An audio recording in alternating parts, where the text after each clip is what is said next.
Hello everyone. Chhattisgarh में pre BEd का exam फिर से होने वाला है। तो जो भी इस एग्ज़ाम में इनरोल या फिर जो भी ये एग्ज़ाम देना चाह रहे हैं, तो इसके प्रीवियस ईयर के क्वेश्चन प्रैक्टिस करना बहुत ज़रूरी है। हम लोग इसको 2021 का 2022 का इसका जो जनरल मेंटल एप्टीट्यूड है ना, जिसको रीजनिंग भी बोलते हैं, ये सॉल्व कर चुके हैं। 2023 का किसी कारण से बच गया था, इसको हम लोग अभी सॉल्व कर लेंगे। जो भी डाउट होगा आप मेरे को क्वेश्चन कमेंट करके बता सकते हैं। ये हमारा कुछ प्रीवियस प्लेलिस्ट बना हुआ है, इनको भी आप जरूर चेकआउट कीजिएगा। और जैसे देखते हैं इस एग्ज़ाम का पैटर्न क्या होगा। ये 2023 का है, सेट ए। ये हमारा 100 नंबर का होता है और ये 2 घंटे का पेपर होता है। ठीक है, कुछ कुछ जो इसमें इंपॉर्टेंट पॉइंट्स हैं, बस मैं इसको भी हाईलाइट कर दे रहा हूँ। ये जैसे क्वेश्चन पेपर के ऊपर भी आपका लिखा होगा। पहली बात तो क्या है, no negative marking shall be done, मतलब इसमें कोई भी आपका निगेटिव मार्किंग नहीं है ना।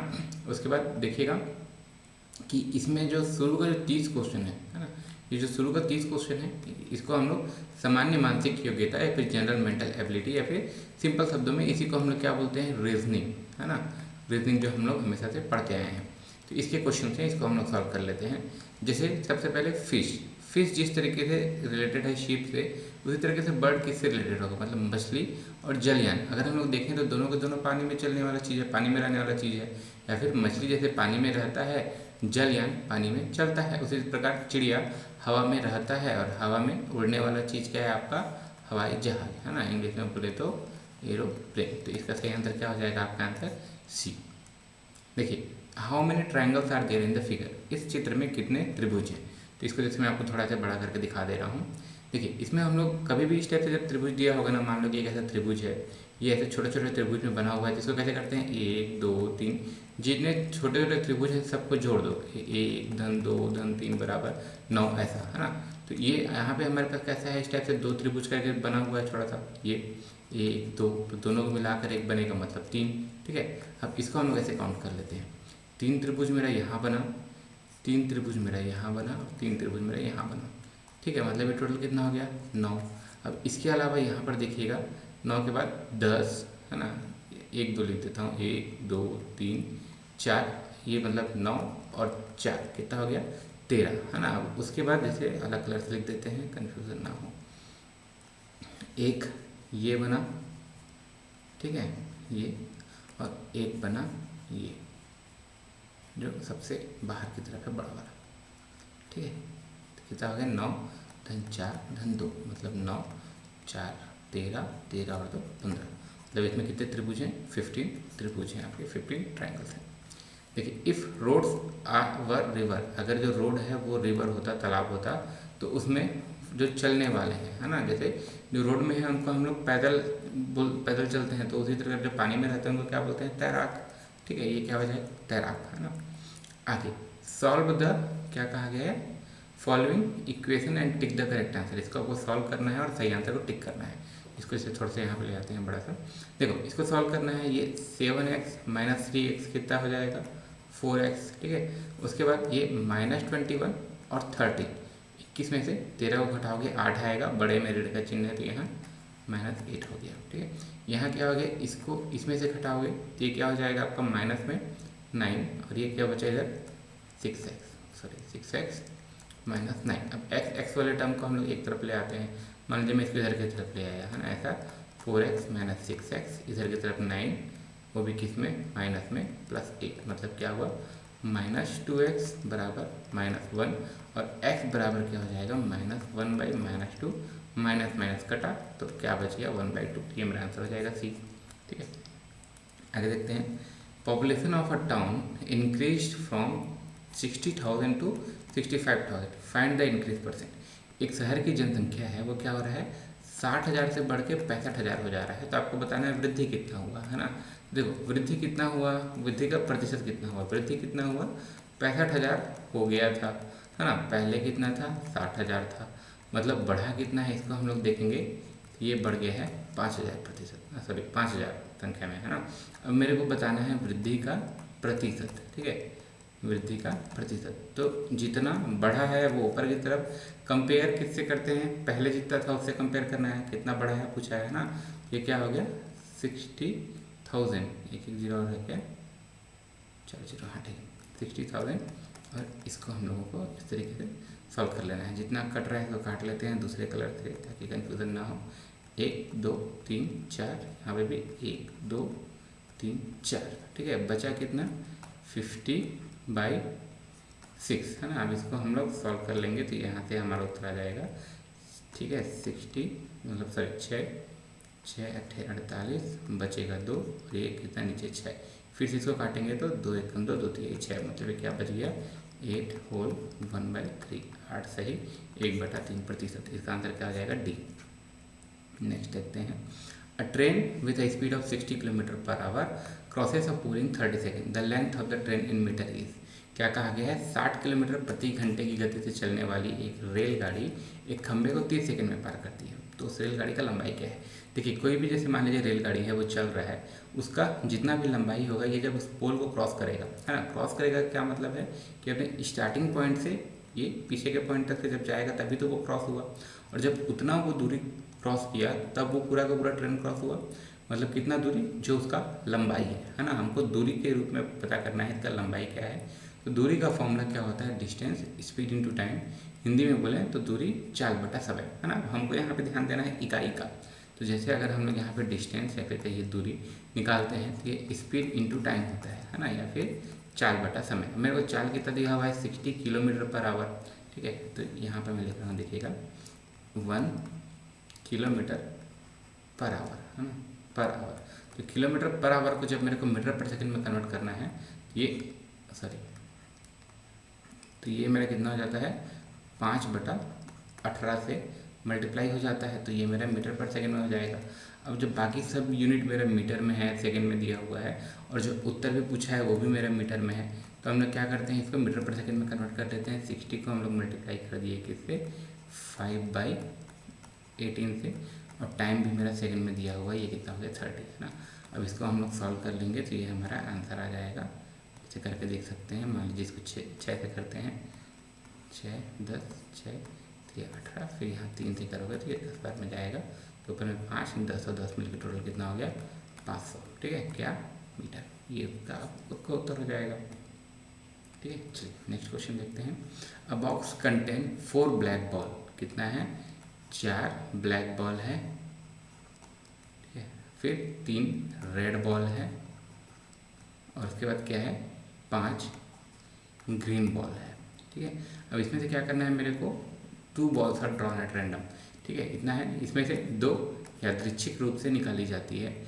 दोनों ही बॉल एक ही रंग के होने की कितनी संभावना है, तो दोनों ही एक ही रंग का कब हो सकता है, या तो दोनों, है ना, या तो दोनों ब्लैक होगा, ठीक है, या लिखा हूँ ना, दोनों क्या होगा रेड होगा, या दोनों क्या होगा ग्रीन होगा, यही हो सकता है, ठीक है।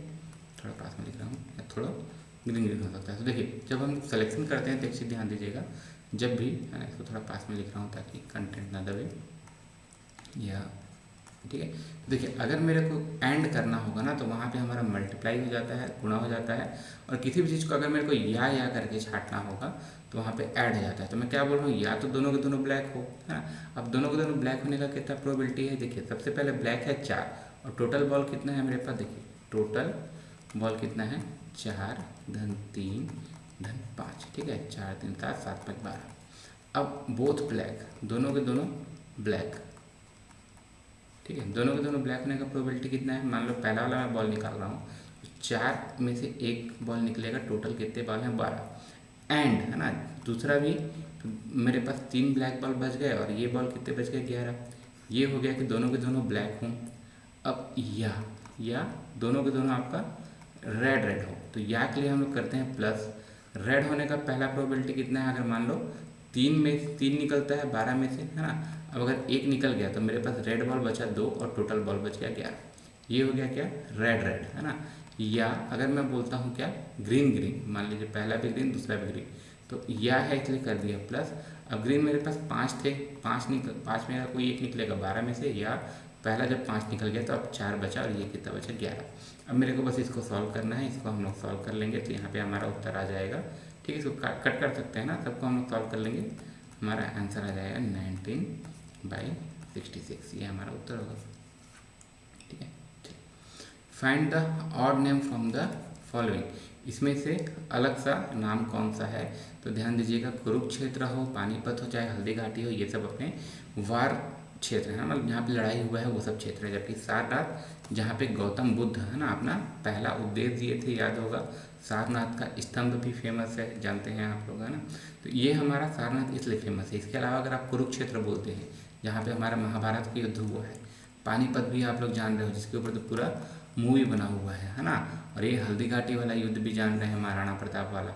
ये सब अपना क्या है, लड़ाई के कारण फेमस रहा है, ठीक है। चलो इसके अलावा नेक्स्ट क्वेश्चन आते हैं। देखिए इसमें से मिरर इमेज बताना है, तो ध्यान रखिएगा, अगर आपको साइड भी नहीं दिया हुआ है कि मिरर किधर है, तो जो मिरर है ना, मिरर मतलब दर्पण, दर्पण हमेशा या तो लेफ्ट साइड होगा या तो राइट साइड होगा, ठीक है। हम लोग बहुत पढ़े हैं इसको, रेसिंग में बहुत पढ़े हैं ना। मिरर या तो लेफ्ट साइड होगा या तो राइट साइड होगा, और दोनों में इमेज हमारा सेम बनेगा, कोई कन्फ्यूज़न का नहीं है। और अगर हम लोग बात करते हैं वाटर इमेज का, तो वाटर इमेज हमेशा नीचे की तरफ बनता है ना, बॉटम में नीचे में बनता है। तो ये इसमें लिखने की ज़रूरत नहीं है वाटर इमेज में कहाँ पर बन रहा है, या मिरर इमेज दर्पण में किधर की तरफ बन रहा है, ठीक है। इसको तो कुछ लोग इस तरीके से घड़ी को भी रख के देख लिए थे, ठीक है। आप लोग चाहो तो ऐसा भी करके देख सकते हो, ठीक है। मतलब ये मैं थोड़ा सा साइड कर दे रहा हूँ, ठीक है। ये जो मैं लिखा हुआ था उसको मैं साइड कर दूंगा पीडीएफ में, ठीक है। जैसे ये क्या है आपका, मिरर में कभी भी आप रखोगे ना, तो मिरर से जो पास में लेफ्ट साइड है वही चीज़ आपका पास में राइट साइड रहेगा। जैसे अगर मैं इस टाइप से ट्रायंगल बना रहा हूँ, ये ट्रायंगल को क्रॉस करने के बाद गोला है, तो इसमें भी ट्रायंगल को क्रॉस करने के बाद गोला रहेगा। ऐसा आपका ऑप्शन सी में दिख रहा है, तो सही आंसर सी हो जाएगा। बाकी थोड़ा बहुत आप लोग विजुलाइज भी कर सकते हो, है ना। जैसे यहाँ पर एक बार देखिएगा, जैसे घड़ी रखा हुआ है, तो घड़ी भी आपका मिरर के जैसा काम कर रहा है, ठीक है। पीडीएफ में मैं इसको सेट कर दूँगा। चलिए आगे देखते हैं। इसमें क्या कहा गया है, अगर प्लस बराबर माइनस है, मतलब प्लस की जगह माइनस ले लो, माइनस बराबर मल्टीप्लाई है, मल्टीप्लाई बराबर डिवाइड है, और डिवाइड बराबर प्लस है ना। सिंपल सा है, जब भी हम लोग स्टेप कराएगा बोर्ड मास को हमेशा फॉलो करते हुए बनाना है। सबसे पहले ब्रैकेट सॉल्व करना है, फिर ऑफ सॉल्व करना है, फिर डिवीज़न, मल्टीप्लिकेशन, एडिशन, सब्सट्रैक्शन, है ना। ये हमको फॉलो करते हुए सॉल्व करना है। तो इसमें अब देखते हैं, सबसे पहले इसको अलग से लिख लेते हैं। ये अब देखिए 2 डिवाइडेड बाई, है ना, भाग मतलब क्या है प्लस, यहाँ पर हम लोग लिख दिए प्लस, फिर लिखे 6, फिर ये गुणा, गुणा मतलब क्या है भाग, तो यहाँ हम लोग दे दिए भाग, फिर 6, अब फिर भाग मतलब क्या है धन, ये लिख दिए धन। अब इसको हम लोग बॉड मास के से सॉल्व करते हैं। तो धन के पहले हम लोग भाग देते हैं, तो 6 में 6 का भाग दोगे बचेगा कितना 1, तो 2 धन 1 धन 2, मतलब क्या हो गया, ये आपका बच गया 5, ठीक है। इसका आंसर क्या हो जाएगा बी। चलिए, अ मशीन सोल्ड फॉर ₹5060, ठीक है, एट अ गेन ऑफ 10%, मतलब क्या कहा है 10% के लाभ में एक मशीन को 5060 में बेची गई, है ना। What would have been gain or loss, मतलब क्या कितना लॉस होगा या गेन होगा, मतलब कितना लाभ होगा या हानि होगा अगर इसको बेचा जाए 4370 में। इसको हम लोग डिटेल में समझ भी लेंगे। मैं यहाँ पे बेसिक आपको एक फॉर्मूला भी बता दे रहा हूँ, ठीक है। जैसे अगर आप फॉर्मूला से करना चाहोगे तो ये फॉर्मूला होता है 100 100 फिर प्लस, अगर आप लोग का प्रॉफिट हो रहा है ना पहले कंडीशन में, तो इसमें प्लस ले लेना, प्रॉफिट मतलब लाभ, है ना। लॉस हो रहा है तो क्या ले लेना, माइनस ले लेना, ठीक है। 100 प्लस माइनस P% मतलब प्रॉफिट हो रहा है तो परसेंट, लॉस हो रहा है तो परसेंट, दोनों में से जो भी हो रहा है, पहला वाला सेलिंग प्राइस, है ना, पहले कंडीशन का सेलिंग प्राइस। दूसरे कंडीशन में क्या है, दूसरे कंडीशन में भी वही प्रॉफिट हो रहा है, अगर प्रॉफिट हो रहा है तो प्लस में ले लो, लॉस हो रहा है तो माइनस में ले लो, और दूसरे कंडीशन का ही है ना। इस फॉर्मूला को याद रखेंगे।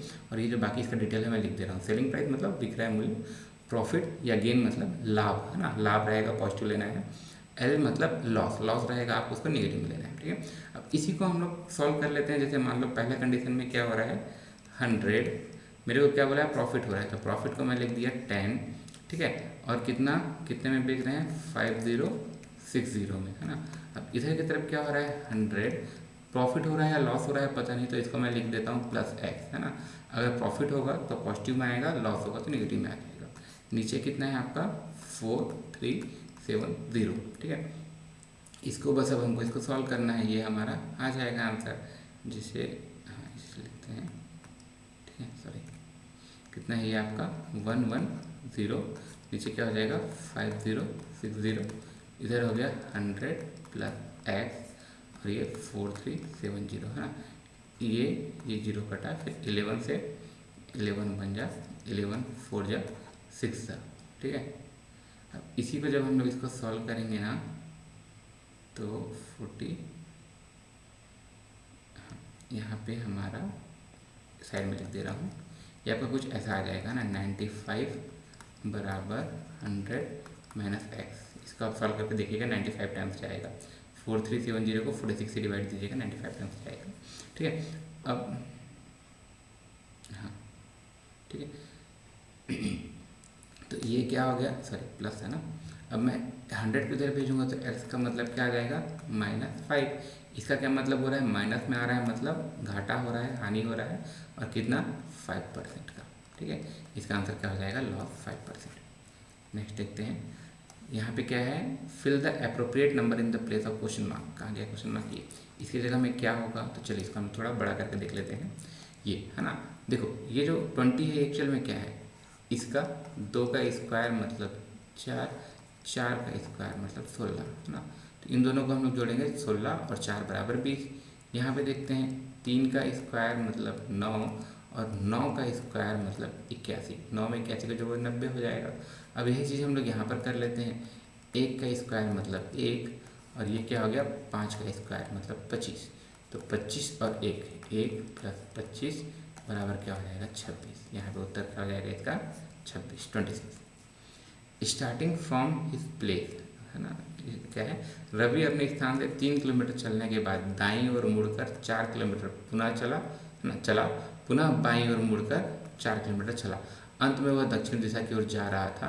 तो रवि ने किस दिशा से शुरुआत की थी। ठीक है, इनको डायरेक्शन का कन्फ्यूज़न होगा तो मैं यहाँ पे कर देता हूँ। अब देखो मेरे को ये नहीं पता है कि वो स्टार्ट किधर से किया था, तो हम लोग प्रॉपर पहले बना लेते हैं और उसके बाद उसको हम लोग रोटेट कर देंगे। रवि अपने स्थान से 3 किलोमीटर पहले दाईं ओर चला, है ना। जैसे मान लो कि वो पहले इधर देख रहा था, है ना, मान लो कि इधर की तरफ देख रहा था।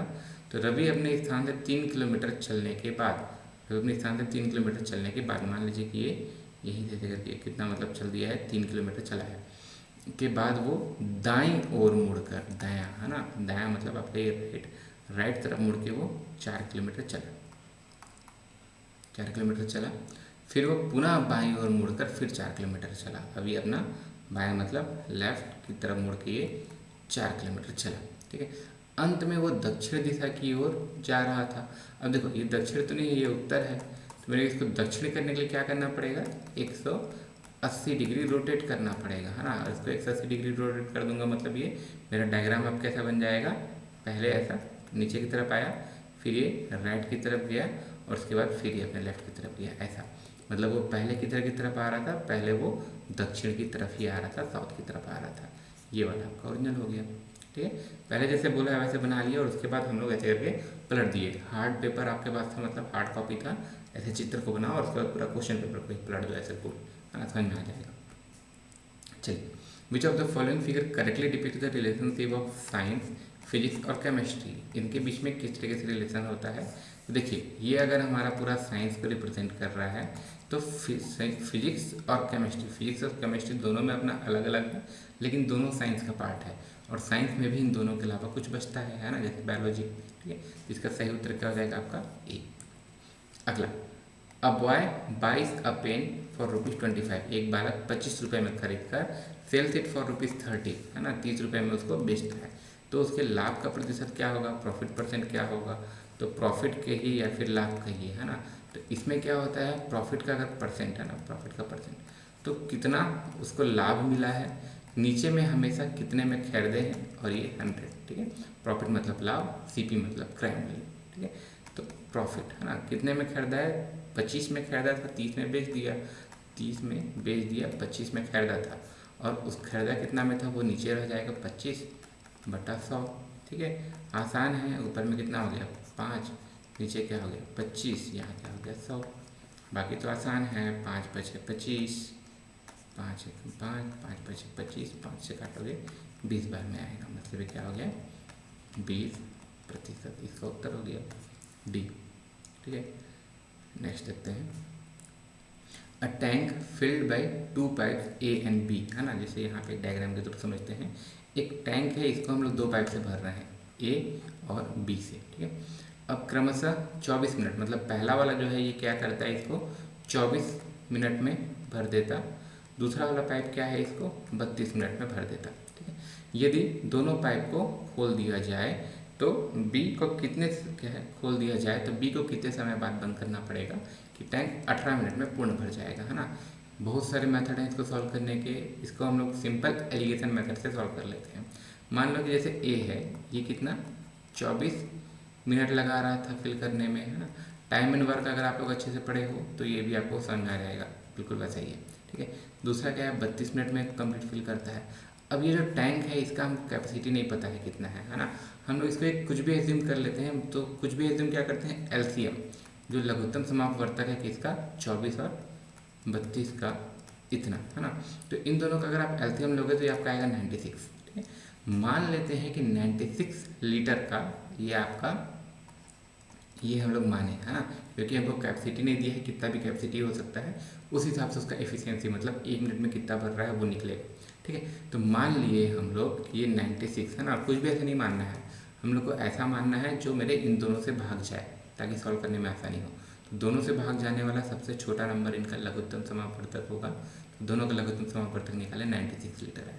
अब मान लो कि 96 लीटर को इसका इफिशियंसी मतलब 1 मिनट में, है ना, इफिशियंसी मतलब 1 मिनट में कितना भर रहा है, 96 लीटर भर रहा है। यहाँ साइड में लिख रहा हूँ, देखिएगा, 96 लीटर भरने में इसको 24 मिनट लग जा रहा है।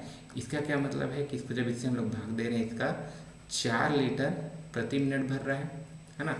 ये जो भर रहा है ये कितना है, 4 लीटर प्रति मिनट भर रहा है। और इसी को अगर हम लोग देखते हैं बी वाले पाइप से, तो 96 भर रहा है कितना, 32 मिनट में। 96 को बी से भाग दोगे तो आपका क्या आ जाएगा, 3 लीटर प्रति मिनट, है ना। अब पाइप में हमको कुछ ऐसा है ना कि जो ए वाला पाइप है वो तो पूरा का पूरा 18 मिनट तक चला। बी को हम लोग मानते हैं कि लेट बी को हम लोग मानते हैं कि x मिनट के बाद बंद हो जा रहा है, ठीक है, x मिनट के बाद बंद हो जा रहा है। तो जो ए वाला पाइप है वो तो पूरा का पूरा 18 मिनट चला है, ठीक है। अलग कलर से कर लेते हैं। ए वाला जो पाइप है वो पूरा का पूरा 18 मिनट तक चला है, और जो बी वाला पाइप है ये मान लिए कि x मिनट तक चला है। दोनों जब इतना चला तो मेरा 96 लीटर भरा गया। अब ए 1 मिनट में भरता है 4 लीटर, ये ऐसे करते करते भरा 18 मिनट तक। बी 1 मिनट में भरता है 3 लीटर, ऐसे करते करते चला x मिनट तक, जैसे 96 पर आ गया कंप्लीट, है ना। अब देखो 18 दूनी 36 चौक 72, ना। इसमें से हम लोग 72 घटा देते हैं, 3x में से 96 में से हम लोग 72 घटा देंगे, क्या हो जाएगा 24, और x बराबर क्या हो जाएगा 8। मतलब 8 मिनट के बाद अगर हम लोग ये बी वाले पाइप को कम्प्लीटली बंद कर देते तो ये जो टैंक है एग्जैक्टली 18 मिनट में भरता।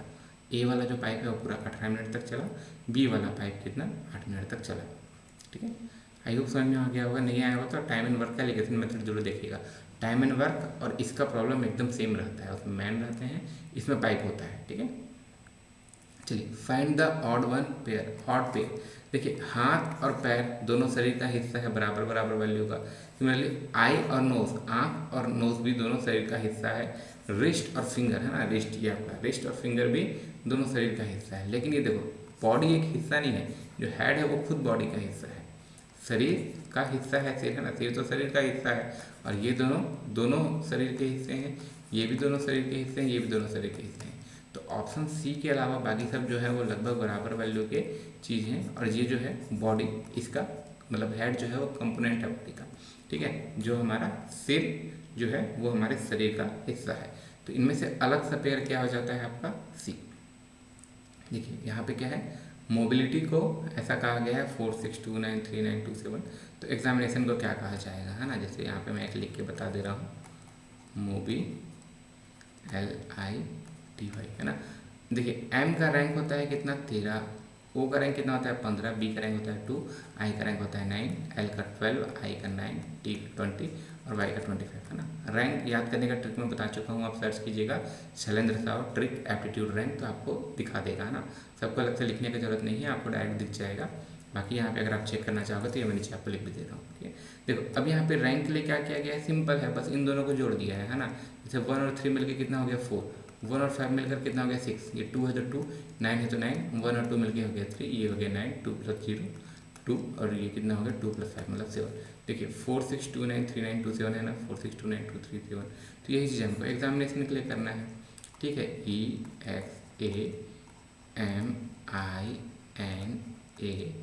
EXAMINATION ION एग्जामिनेशन, है ना। अब इसी चीज़ को अगर आपको इसका रैंक पता है तो ई का रैंक पता है 5, एक्स का 24, ए का 1, एम का 13, आई का 9, एन का 14, ये 1, 20, 9, 15 और 14, ठीक है। बस आपको सबको रैंक को डिजिट को जोड़ देना है। जैसे ये हो गया 5, 2 और 4 मिला के 6, है ना। देखिए इतना में ही आंसर दिख गया क्या मेरे को, 5 और 6 वाला एक ही ऑप्शन है, सबको सॉल्व करने का नीड नहीं है। करना चाहोगे आप कर भी सकते हो। 1 इसको जैसे दोनों को ऐड कर रहा है ना, 1 + 3 = 4, ये 9 हो गया। 1 + 4 = 5, ये 1 का 1 हो गया। इन दोनों को जोड़ोगे 2 हो जाएगा, ये 9 हो जाएगा। दोनों को जोड़ोगे 6 हो जाएगा, इन दोनों को जोड़ोगे 5 हो जाएगा। वही आपका ऑप्शन क्या है, बी, ठीक है। आई होप समझ में आ रहा होगा।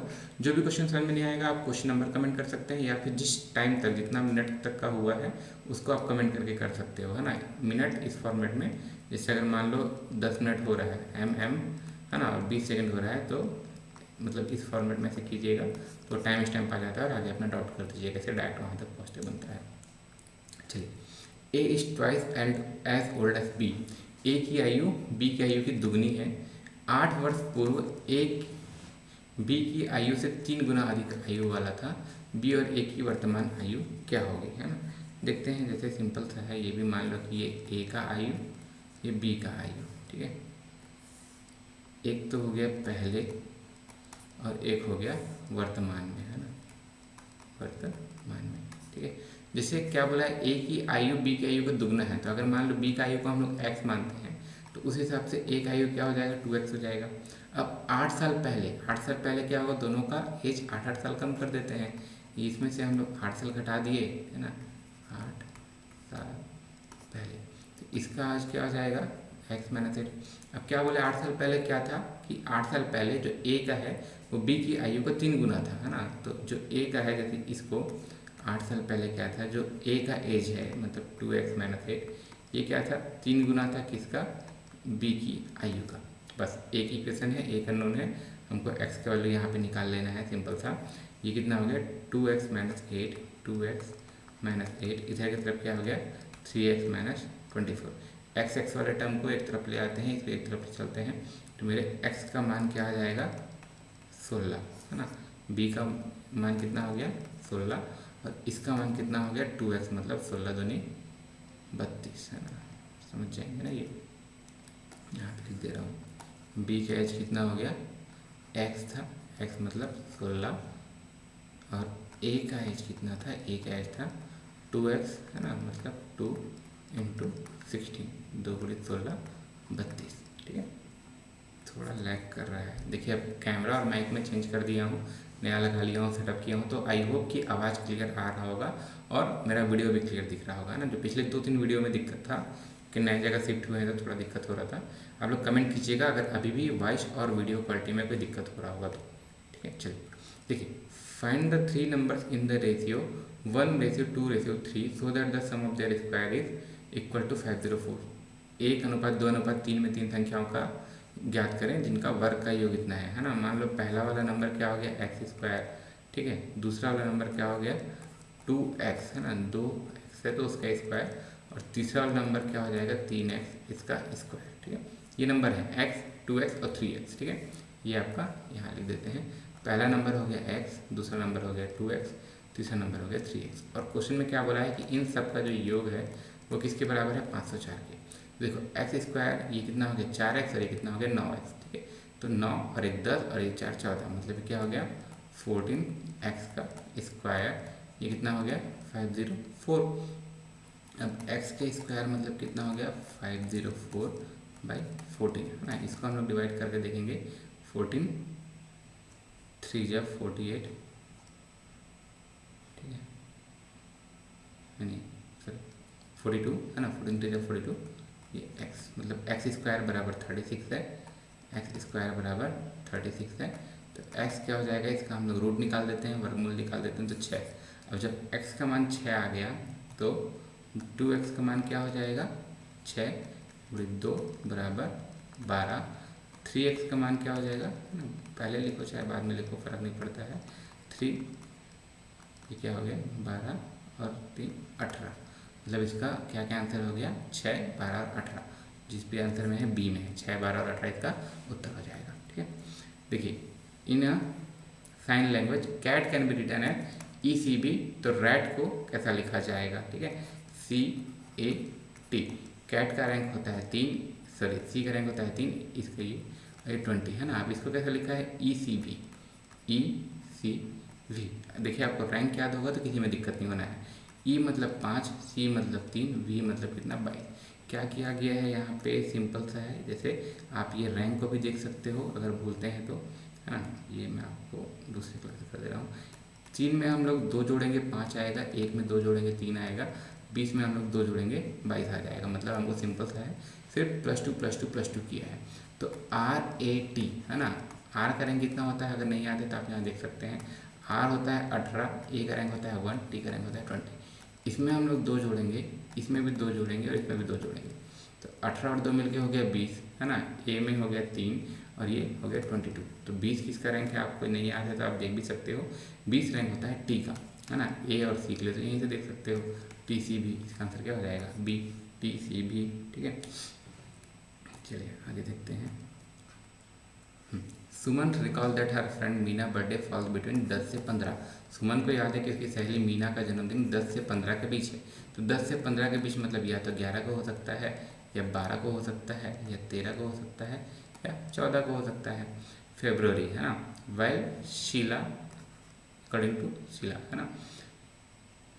जबकि शीला के अनुसार मीना का जन्मदिन 13 के बाद है और 17 के पहले है।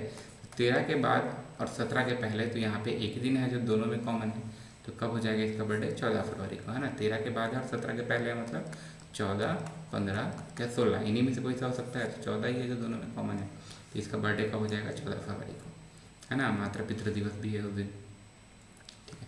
क्या है, ऑन पुटिंग ये word in a proper order it gives the name of a fruit. इसको हम लोग एक ऑर्डर में करेंगे तो एक फल का नाम देगा, तो उसका लास्ट अल्फ़ाबेट क्या होगा। सबसे सिंपल सा वर्ड है, हम लोग क्या पढ़ते हैं, A फॉर एप्पल, है ना। और आखिर क्या है, E, तो इसका आंसर क्या हो जाएगा, E। चलिए, on arranging the odd number, ठीक है। क्या क्या है, 1 से 45 तक के 3 से विभाजित होने वाली विषम संख्याओं को आरोही, आरोही मतलब बढ़ते क्रम में व्यवस्थित करने पर छठवें क्रम में आने वाली संख्या क्या होगी। 1 से 45 तक का सिर्फ ऑड वाला को लिखना है ना। ऑड मतलब जो आपका विषम संख्या है। तो देखो सबसे पहला तो 3 हो जाएगा। 3 के बाद जैसे 6 है तो 6 को नहीं गिनेंगे क्योंकि ये ऑड नहीं है। उसके बाद 9 हो गया। 9 के बाद क्या होता है, 12, 12 को नहीं गिनेंगे क्योंकि ऑड नहीं है। 12 के बाद 15, 15 के बाद 18, 18 भी नहीं गिनाएगा। 18 के बाद 21, 21 के बाद आपका 24, 24 भी नहीं गिनाएगा। 27, 27 के बाद 30, 30 भी नहीं गिनाएगा। और उसके बाद क्या हो गया, 33, है ना। देखो पहला, दूसरा, तीसरा, चौथा, पाँचवा, छठवां, छठवें नंबर पे क्या आ रहा है, 33। इसका आंसर क्या हो जाएगा, 33। नेक्स्ट, इसमें आपको इस सीरीज़ को कंप्लीट करना है 212, 212, है ना। 179, 146, 113। तो इसमें अगर हम लोग इसका पैटर्न को समझते हैं तो देखो इसमें से इसको डिवाइड करोगे तो क्या हो जाएगा, कितना का डिफरेंस है, -33 का, है ना। इसमें से इसको डिवाइड करोगे तो ये इससे 33 कम है, इसको इससे डिवाइड करोगे तो 33 कम है। तो सिंपल सी बात है, जब इसमें से हम लोग 33 घटाएंगे तो मेरा आंसर आएगा 80। तो इसका सही उत्तर क्या हो जाएगा, 80, ठीक है। इसमें से रॉन्ग नंबर मतलब एक कोई सा टर्म ऑर्डर में चल रहा होगा बट एक कोई सा रॉन्ग हो जा रहा है, तो वो रॉन्ग क्या है हमको देखना है। 3, है ना। देखिए मैं इसका आपको डायरेक्ट आंसर बता रहा हूँ। 3 से 8 कैसे हुआ, यहाँ पे हम लोग 5 जोड़े होंगे, है ना। फिर 8 के बाद क्या हो गया है, 15। 8 के बाद 15 कब होगा, जब हम लोग इसमें 7 जोड़ेंगे। तो या तो ये आपका प्राइम नंबर अभाज्य संख्या जुड़ रहा है या फिर विषम संख्या जुड़ रहा है। चलो आगे समझ में आएगा। 24, है ना। ये कब होगा, जब हम लोग इसमें 9 जोड़ेंगे, ठीक है। 9 तो हमारा क्या है, प्राइम है नहीं, अभाज्य है नहीं, मतलब विषम संख्या जुड़ता जा रहा है। तो अगले में क्या जोड़ना चाहिए इस हिसाब से, 11, है ना। तो जब 24 में हम लोग 11 जोड़ेंगे तो ये आना चाहिए 35, यहाँ कितना दिया है 34, ठीक है। तो अब देखते हैं सही है कि नहीं। अगला जुड़ेगा 13, 35 में हम लोग 13 जोड़ेंगे तो 48 आएगा, है ना। मतलब बाकी सब हमारा सही है, इस 34 की जगह हमारा 35 आता तो हमारा उत्तर सही हो जाता। तो इसमें से रॉन्ग कौन सा है, गलत कौन सा है, ये 34, तो उसकी जगह क्या होना था 35, 35, ठीक है। देख लीजिएगा, है ना। ये PDF में मैं ऐसा हटा दूंगा, ठीक है। चलिए, A is mother of B, B is not the son of A, है ना। A जो है वो B की मम्मी है, लेकिन जो B है वो उसका बेटा नहीं है। पुत्र नहीं है, पुत्र नहीं है तो क्या होगा, पुत्री होंगे, है ना। दोनों के बीच में क्या रिलेशनशिप है, ए और बी के बीच में क्या संबंध है, मदर और डॉटर का संबंध है ना। क्या हो गया, डी। सिंपल सा तो था एकदम एकदम, ठीक है। 8 man can reap 80 acres in 24 days. यदि 8 व्यक्ति 80 एकड़ के फसल को 24 दिन में काटते हैं, ठीक है, तो क्या बोला है, how many acres can 36 man can reap in 30 days. ठीक है, तो 36 व्यक्ति 30 दिनों में कितने एकड़ के फसल को काट पाएंगे। ठीक है, सिंपल सा है। देखो इसके लिए हम लोग वही टाइम एंड वर्क वाला फॉर्मूला भी यूज़ कर सकते हैं। यहाँ मैं फॉर्मूला एक बार बता दे रहा हूँ, M1D1/W1 N2D2/W2, है ना। M क्या, कितने आदमी काम कर रहे हैं, कितने दिन के लिए काम कर रहे हैं और कितना काम कर रहे हैं। ठीक है, पहले कंडीशन में M2, दूसरे कंडीशन में कितने आदमी हैं, कितने दिन के लिए काम कर रहे हैं और कितना काम कर रहे हैं। ठीक है, इसको हम लोग याद रखेंगे तो इस टाइप का सभी प्रॉब्लम बनेगा। टाइम एंड वर्क में हम लोग पढ़े हैं कि आता कैसे है ना, कौन सा टर्म ऊपर रहता है, कौन सा टर्म नीचे रहता है, कोई भी नया टर्म दे देगा तो उसको हमको कैसे यूज़ करना है वो। ठीक है, इसको अभी के लिए याद रखिएगा। टाइम एंड वर्क हम लोग फिर से पढ़ेंगे, वहाँ फिर से रिवाइज कर लेंगे। इसमें हमारा एम क्या है, नंबर ऑफ मैन, है ना, आदमी या औरत जो भी कर रहे हैं वो। डी, कितने दिन के लिए काम कर रहे हैं और वर्क कितना काम कर रहे हैं। तो यहाँ पे अब डी कितना काम कर रहे हैं, किसको हम लोग कितना एकड़ में काम कर रहे हैं जैसा देख सकते हैं। ठीक है, तो पहला कंडीशन में क्या है, 8 आदमी काम कर रहे हैं कितने दिन के लिए, 24 दिन के लिए, और काम कितना कर रहे हैं, 80 एकड़ का काम कर रहे हैं। तो अगले कंडीशन में क्या है, कितने, 36 मैन, है ना, कितना 30 दिन में कितना काम करेंगे। और यही चीज़ मान लीजिए हमारा एक्स लिख देता हूँ, यहाँ पे एक ही इक्वेशन है, एक ही अननोन है। अब हम लोग इसको काटते चलेंगे तो यहाँ पे हमारे पास, है ना, काट तो सकते हैं, काट दे रहा हूँ। 8, ये हो गया 10, फिर 12 दूनी 24, 12 3 36, है ना, फिर ये 2 5 10। ठीक है, अभी क्या हो गया, x मेरा इधर चल जाएगा और बाकी सब इधर चल जाएगा। ठीक है, तो x बराबर क्या हो गया, 3 × 5 × 30। ठीक है, ये कितना आ गया, 150, और ये आपका 450 एकर्स। ठीक है, इसका आंसर क्या हो जाएगा, 1। ठीक, अगला क्वेश्चन क्या है कि if in the year 2006 Republic day was celebrated on the Thursday, है ना। रिपब्लिक डे कब पड़ता है आपको पता ही है ना, रिपब्लिक डे 26 जनवरी। अब क्या है, republic day celebrated on Thursday, जो 26 जनवरी को थर्सडे पड़ा था। Then what day in the year 2007 में कब पड़ेगा। तो जब भी हमारा नॉर्मल ईयर होगा ना, नॉर्मल ईयर मतलब जो लीप ईयर नहीं है, जो हमारा साधारण वर्ष है, साधारण ईयर्स में जब भी हम लोग एक साल आगे बढ़ेंगे ना, तो ये हमारा एक और डे आगे बढ़ेगा। एक और डे आगे बढ़ेगा मतलब सेम दिन के लिए सिर्फ एक ही दिन आगे बढ़ेगा साधारणता में। और लीप ईयर में होगा अगर हम लोग 29 फरवरी को क्रॉस करके जाएंगे, जो अभी हमारा, है ना, इस अभी है हमारा 29 फरवरी। तो जब हम लोग 29 फरवरी को क्रॉस करके जाएंगे तो वैसे वाले में लीप ईयर में क्या होता है, हमारा 2 दिन आगे बढ़ता है। यहाँ 2006 पहली बात तो हमारा लीप ईयर नहीं है, क्योंकि लीप ईयर के लिए क्या होता है, जो भी ईयर हमारा 4 से डिविजिबल होता है, ये 4 से अगर डिविजिबल हो गया तो लीप ईयर है। ये तो 4 से डिविजिबल नहीं है, 4 से भाग नहीं जा रहा है, तो लीप ईयर नहीं है, तो सिर्फ एक दिन आगे बढ़ेगा। तो अगर हम लोग थर्सडे से एक दिन आगे बढ़ाते हैं, ठीक है, थर्सडे से हम लोग एक दिन आगे बढ़ाते हैं, तो ये हमारा क्या हो जाता है, फ्राइडे, है ना, ऑप्शन 1 ये हमारा आंसर हो जाएगा। ठीक है, चलिए यही है ना, बी टाइप थोड़ी दिख जा रहा है ए। ठीक है, चलिए, Sunil position from the beginning in a row is same as from the end. क्या है, एक पंक्ति में सुनील का प्रारंभ से वही स्थान है जो स्थान अंत से है। ठीक है, आगे क्या है, then what will be Sunil position in a row when there are 51% in the row. ठीक है, तो क्या बोला है, तो सुनील का इस पंक्ति में क्या स्थान होगा जब इस पंक्ति में 51 लोग हैं। ठीक है, सिंपल सा है, ऑर्डर एंड रैंकिंग का प्रॉब्लम है, हम लोग बहुत पढ़ भी चुके हैं, फिर से देखते हैं। अगर मान लीजिए किसी का रैंक हम लोग लेफ्ट साइड से बात कर रहे हैं और राइट साइड से बात कर रहे हैं, तो जब हम लोग दोनों तरफ से देखते हैं, जैसे मान लो इधर से 5वां है, इधर 6वां है, दोनों का अगर हम लोग जोड़ेंगे तो ये तो 2 बार काउंट हो गया, है ना। इसलिए हम लोग क्या करते हैं, दोनों तरफ से जोड़ते हैं और उसमें से एक घटा देते हैं। जैसे कि अगर मान लो मैं बात करता हूँ इस तरीके से, चाहे मैं बोलूँ लेफ्ट और राइट का रैंक दिया हुआ है तो मैं एक घटा दूंगा, दोनों को जोड़ के तो टोटल आ जाएगा।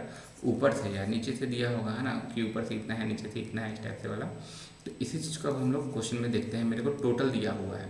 ठीक है, और क्या दिया हुआ है, फ्रॉम द बिगनिंग, है ना, बिगनिंग या टॉप या एंड, मान लो कुल मेरे को दिया हुआ है कितना है, 51 है। और ऊपर या फिर नीचे से रैंक तो दोनों बराबर है बोला है, तो मान लेते हैं कि एक्स रैंक है ऊपर से और एक्स रैंक है नीचे से। ठीक है, तो दोनों में से मैं एक घटा दूंगा क्योंकि वो दोनों तरफ से काउंट हो गया है मेरा। अब मेरे पास एक ही इक्वेशन है, एक ही अननोन है, इस 1 को मैं इधर भेज देता हूँ तो ये हो जाता है मेरा 52 बराबर 2x। तो x बराबर क्या होगा, 52 में 2 को डिवाइड कर देंगे 26, ये आपका आंसर हो जाएगा। इसका आंसर क्या हो जाएगा 26। ठीक है, इजी क्वेश्चन है, अच्छे से रिलैक्स रहिएगा, नेगेटिव मार्किंग भी नहीं है ना। अच्छे से इस एग्ज़ाम को दीजिएगा। नेगेटिव मार्किंग वाले पॉइंट को एक बार अच्छे से आपके क्वेश्चन पेपर में आप चेकआउट कर लीजिएगा है कि नहीं है करके, है ना। व्यापम के मोस्टली एग्जाम में आपका रहता ही रहता है। चलिए, इसके अलावा इसका जो भी आपका क्वेश्चन पेपर है ये वाला, है ना, और इसका जो मॉडल आंसर है जो व्यापम के द्वारा रिलीज है, सबको पीडीएफ का लिंक मैं डिस्क्रिप्शन में दे दूंगा, जो मेरे वीडियो के नीचे डिस्क्रिप्शन लिखा होगा वहाँ पे, टेलीग्राम में भी मैं शेयर कर दूंगा, है ना। इसमें आप एक बार जैसे पेपर को आप लोग थोड़ा जूम करके, या फिर जब मैं आपको पेपर दूंगा उसके ऊपर देख लीजिएगा, 8वें नंबर के पॉइंट में लिखा है कि नेगेटिव मार्किंग नहीं है, फिर भी आप लोग श्योर होने के लिए एक बार देख जरूर लीजिएगा जब भी आपको पेपर मिलता है कोई सा भी। ठीक है, जैसे सीजीटेट वगैरह सीटेट के में भी नहीं होता है, बट एक बार कंफर्म कर लेना हमेशा सही है। इसके अलावा अब यूट्यूब का सीरीज़ हम लोग काफ़ी दिन से बंद था, दोबारा फिर से चालू किए हैं, तो जो बीच बीच में बचा हुआ है उसको हम लोग सब कर लेंगे। जैसे इसके बाद हम लोग का जो डीएलएड वाला बचा हुआ है 2023 का, उसको भी सॉल्व कर लेंगे। अभी जो हम लोग सॉल्व किए ये भी और डीएलएड वाला भी 17 जून 2023 को हुआ था। ठीक है, इसका हम लोग रीजनिंग वाला पोर्शन को पूरा सॉल्व कर लेंगे और बाकी का मैं आपको मॉडल आंसर दे दूंगा, क्योंकि बाकी में सॉल्व करने का नीड नहीं होता है, यही है जिसको सॉल्व करना पड़ता है ना। ये जनरल मेंटल एबिलिटी के नाम से रहता है पेपर में। ठीक है, इसके अलावा अगर आपका कोई भी सजेशन होता है, डाउट होता है, कोई भी क्वेश्चन होता है, तो आप लोग कुछ भी डिस्कशन करना होता है तो आप लोग कमेंट बॉक्स में भी कर सकते हो, टेलीग्राम के ग्रुप पे भी कर सकते हो। जिनके पास पर्सनल व्हाट्सएप नंबर है आप लोग चाहो तो पूछ सकते हो, है ना। बाकी ट्राई करेंगे टेलीग्राम में करें ताकि सबको बेनिफिट मिले, या फिर सबसे अच्छा है कि इसमें आप कमेंट कर दो, है ना, कहीं और खोजने का जरूरत नहीं पड़ेगा। चलिए, इसके अलावा जो भी और नोट स्टडी मटेरियल चाहिए, क्वेश्चन पेपर चाहिए, या फिर इसका मॉडल आंसर चाहिए, और जो भी एडिशनल इन्फॉर्मेशन चाहिए, है ना, ये जो अभी हम लोग सॉल्व कर रहे हैं ये वाला पावर पॉइंट का स्लाइड भी, इसका पीडीएफ भी आपको मेरे डिस्क्रिप्शन बॉक्स में मिल जाएगा। जो भी एडिशनल इन्फॉर्मेशन चाहे मेरा फेसबुक प्रोफाइल, ईमेल आईडी, सब आपको मेरे डिस्क्रिप्शन बॉक्स में मिल जाएगा, तो उसको आप लोग एक बार जरूर चेकआउट कीजिएगा। क्लास अच्छा लगा होगा तो चैनल को आप लोग लाइक शेयर, सॉरी वीडियो को आप लोग लाइक शेयर जरूर कीजिएगा, और चैनल को सब्सक्राइब करके जरूर रखिएगा। जल्दी हम लोग शिक्षक भर्ती के बारे में भी पढ़ाई स्टार्ट करेंगे। ठीक है, चलिए, thank you so much, thank you.